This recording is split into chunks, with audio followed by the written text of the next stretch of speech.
Well, Brian, just one of those tough days at the office, but how would you sum up the 90 minutes? They wanted it more, simple as that. At the moment, I think it's proven without our centre forward. Well, not at the races, unfortunately, but hopefully that'll change next week when the new signings come in. It was a little sluggish at first, but you did do well to work your way back into the second half. Can you commend the team's efforts in that, or...? The team doesn't go out there to lose. They put in an effort every week. Just unfortunate one of those. They wanted it more, Kingborough, today, and our boys weren't at the races, but they didn't stop running. They didn't stop trying, and that's all I can ask for each week. You mentioned they didn't stop running, they didn't stop trying. I thought Anthony Mamek was fantastic off the bench. Yeah, he was, but I thought Tommy didn't stop running. Riley kept fighting. Nades was injured. He kept going. So you can't put down to one person working. I think they all tried to do their best and tried to claw the game back. But as I said, it comes down to what the team wanted it more, and they did. We beat them 8-0 here the first day. They beat us 3-0 now, and they go ahead of us. But I think come the end of the season, things will tell. So what will the goals be for the rest of the season? Do you think that retaining the title is out of the option now, or...? But it's a long way off now, and look, we got to focus on finishing as high as possible.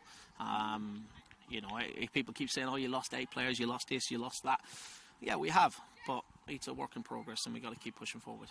You mentioned our new signings are coming into the squad. Can you shed any light on that? Well, look, we got Michael Hatcher, who's an outstanding centre forward, and he can play centre back as well. We've got Moses Bosco as another centre forward coming in.